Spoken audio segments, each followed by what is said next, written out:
So here's something that I struggle with, and I don't think that there is a right solution in terms of, um, you know, dealing with this, because it's something that I think everybody should be struggling with, but they don't know.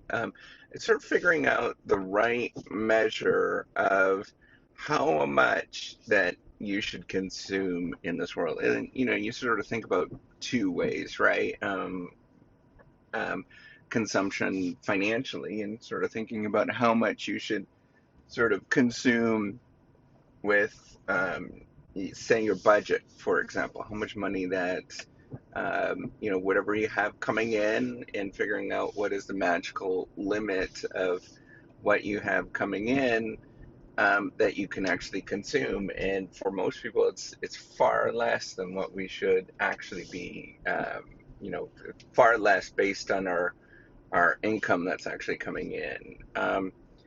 And the other one is sort of the ecological consumption that you actually have. Maybe it is thinking about the environment, for example, and figuring out like how much of the environment should I be consuming. That's our ecological footprint, as sometimes it's called, right? So you have,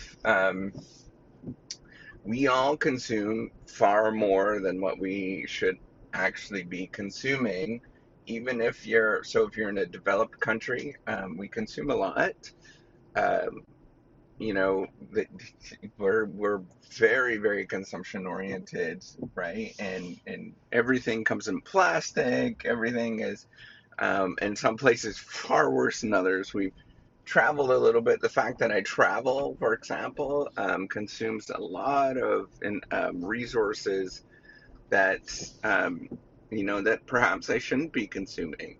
Um, and thinking about like other ways of how you, even if you are in a developing country. Now the problem there with much of the developing countries is that even though that you don't overall consume a lot, like an individual person there. So say, for example, um, I don't know, you are in, um, somebody that lives in, um, you know, the Congo, for example, right? Like, there's, it's definitely not as, and developed. I'm not, sort of using a derogatory term. It's not developed, but basically just thinking about like what is their cost of living, and that's what I'm really sort of pointing out, right? Like the cost of living in America. I live in America is actually quite high, so which means just by default we're consuming a lot of resources, right? But in the Congo, it's going to be a lot less, than it is here, um, and so they consume a lot less resources. But here's the problem: is that the efficient use of resources that they actually have is lower there, right? So that's actually tends to be a lot dirtier, for example, like dirtier in terms of not dirtier of a population, but dirtier in terms of, the um, environmental production of goods and services, or producing, pollution that's kicking off of their factories, for example, right? That tends to be a lot less. The, environmental protection is lower. Frankly, here's the thing, right? Like the overall impact that we have, the environmental impact that we have, um, in United States, many European countries, we can afford to protect the environment, um, and we are protecting them, right? We have the EPA, for example, in the United States, Environmental Protection Agency, which puts in standards and guidances to ensure that we're protecting the environment. That's expensive. Like it tends to be a little bit more costly. Now, you don't have to be. You could find out ways to figure it out, but that sort of finding things out in the discovery process, in search process of discovering ways of sort of fixing environmental problems, and coming up with different solutions is costly, right? That's not cheap to do that kind of stuff. so this thing that I struggle with, right? So coming back to that overall, uh, you know, conversation is how much should I actually consume? And I was thinking about that with my kids. Is that, growing up, my consumption of things was far less. We didn't travel that much. We didn't have any money. We had a family of 5 kids on one income, living in rural Ontario, and we just didn't have that much money. So a big trip would be, so our trips always coincided because we didn't have health care in the city that we lived in. There was no healthcare specialists and things like that. We always went travel to Winnipeg, which was a 4-hour drive, or Thunder Bay, which was a 4-hour drive. Thunder Bay has a population of 100,000. Winnipeg was in the province beside us, had a population, I think, about 700,000. And we would go there to see the medical specialist, and that was our holiday, to go travel. And later on, when we were in, high school, we would go visit my brother and my sister. They both lived out in Calgary at different points in time. And they would drive. My parents would drive and do the 20-hour drive to go visit them. And that was the extent of the travel. Now I know that to some degree, that was a personal choice on their part. But at the other degree is that, that we couldn't afford to do a lot of stuff, a lot of traveling and things like that.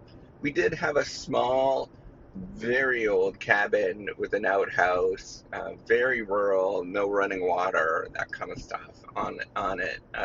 We had electricity in our cabin, but that was about it.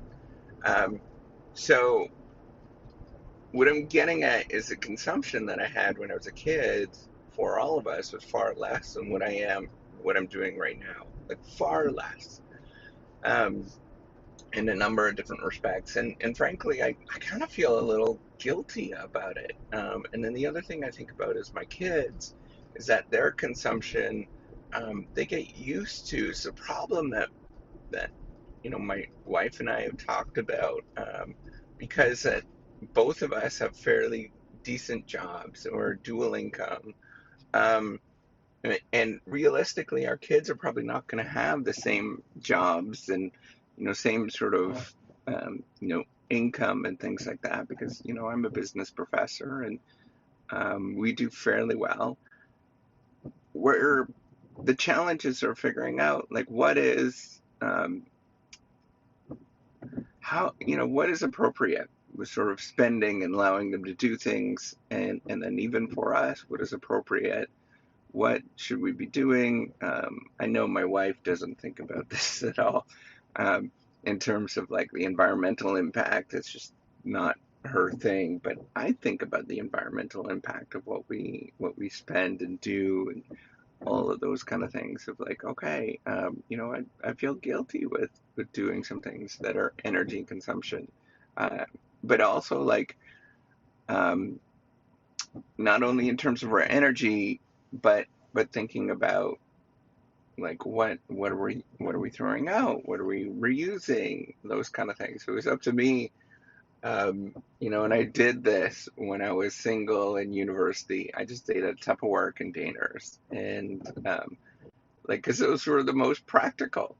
Um, that was literally my utility, or my stuff that I ate out of, the plates and things like that. So I just think about these things of what is appropriate, and I want to minimize my impact. And then the other thing that's sort of a challenge is that, okay, I make a pretty good income, and you know, re frankly, the way that I want to consume is far less than that income, like way less. Um, and which means that I'm a saver, right? Like by default, is that um, my lifestyle, how I want to live inside, right? Like deep down inside, not that sort of what I actually do, but deep down inside, um, I would consume. I'd probably live realistically. It's 2020, 2022. I would probably live, just myself, off about $30,000 a year. in terms of what I consume, and those kind of things. Actually, maybe a little higher because I like swimming, and the swimming is a couple $100 a month for pool fees. Um, but you know, when you add it all up, that's not a lot, right? And our family, what I would realistically live off of with our family would probably be about $50,000 to $55,000 a year, and that's not a lot of stuff, right? I wouldn't be traveling that much, doing things like that, and that's what like my desire is, my natural desire.